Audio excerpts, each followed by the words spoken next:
में हम लोग यहाँ पे इनकोडर को यहाँ पे पढ़ेंगे। तो इनकोडर क्या होता है? Encoder is a combination circuit. हम लोग कॉम्बिनेशन सर्किट जैसा कि डिकोडर था वैसे ही इनकोडर यहाँ पे उसका उल्टा काम करता है। ठीक है, इनकोडर क्या करता है कि आपके यहाँ पे N as a input signal लेता है, टू के power N output signal generate करता है, और उसी सर्किट को अगर 180 डिग्री को रोटेट करते हैं, यहाँ पे टू के पावर एन इनपुट सिग्नल देगा और एन यहाँ पे आउटपुट सिग्नल जनरेट करेगा। ठीक है, टू के पावर एन मैक्सिमम इनपुट ले सकता है और यहाँ पे एन आउटपुट लाइन्स यहाँ पे इसके पास होती है।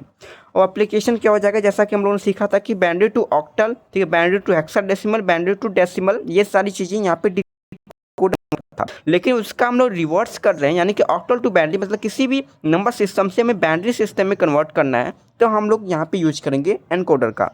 अगर हमें बाइनरी कोड से किसी और नंबर सिस्टम में कन्वर्ट करना तो हम लोग डिकोडर का यूज करते हैं।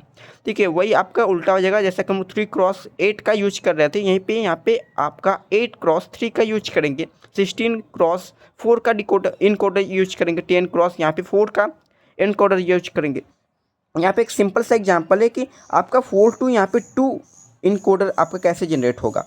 तो आपके यहाँ पे 4 नंबर ऑफ यहाँ पे इनपुट लाइन होंगी और यहाँ पे आपके पास 2 आउटपुट लाइन्स होंगी। ठीक है, A0 और A1, और यहाँ पे ये आपकी इनपुट लाइन हो गए Y0 और यहाँ पे Y3 तक।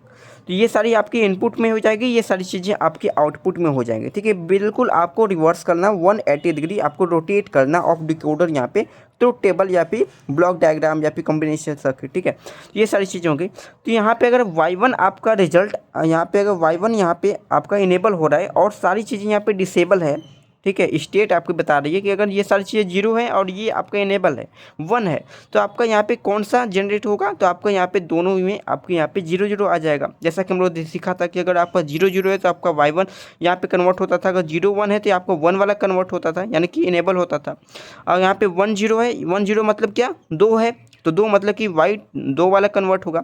यहाँ पे अगर 1 1 है यानी कि इसको क्या होगा, डेसिमल में 3 हो जाएगा, यानी कि आपका 3 वाला कन्वर्ट होगा। तो इसका बस 180 डिग्री आपको रोटेट करना है। तो इसका बेसिक सा हम लोग यहाँ पे सर्किट डिजाइनिंग सीखेंगे with the help of SOP form. SOP form क्या कहता है कि आपको जहाँ भी 1 है आपको उसको यहाँ पे देखना है, उसके करस्पॉन्डिंग यहाँ पे अपना एक्सप्रेशन को लिखना है। जैसे कि A0 के लिए 1 यहाँ पे, तो A1 यहाँ पे 1 है, इसके हम लोग देखेंगे साइड में 1 कहाँ पे, Y1 है, और यहाँ पे 1 है तो यहाँ पे क्या है आपका 1 क्या है यहाँ पे Y3 में। तो यहाँ पे आपका हो जाएगा Y1 और यहाँ पे Y3, तो Y1 प्लस Y3 हो जाएगा। A1 के लिए यहाँ पे देखेंगे तो Y2 हो जाएगा और Y3, तो Y2 प्लस Y3 हो जाएगा। तो हम लोग यहाँ पे 3 इनपुट लिए थे, सॉरी यहाँ पे 4 इनपुट लिए थे ना, तो यहाँ पे हम लोगों ने 4 इनपुट लिए थे। ठीक है, तो आपका यहाँ पे एक Y1 हो गया, Y2 हो गया, और यहाँ पे हम लोग यहाँ पे Y4 भी ले लेते हैं।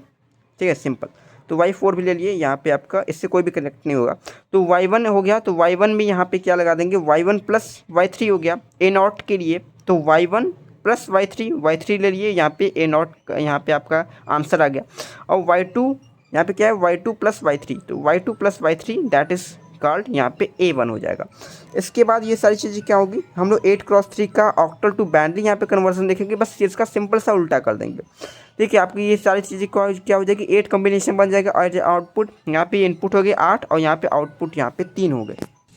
तो हम लोग यहाँ पे अगर 0 0 होता था तो 0 वाला यहाँ पे आपका आंसर आता था, तो वही वाला 0 वाला यहाँ पे यानी कि A0 वाला यहाँ पे एज एन इनपुट हो जाएगा, ये आउटपुट हो जाएगा। बस इसको 180 आपको घुमा देना। तो ये सारी चीज़ें आपको जो अनफिल्ड है, तो ये अनफिल्ड यहाँ पे क्यों है, आपको 0 से फिल्ड कर देना, सिंपल सा ये है।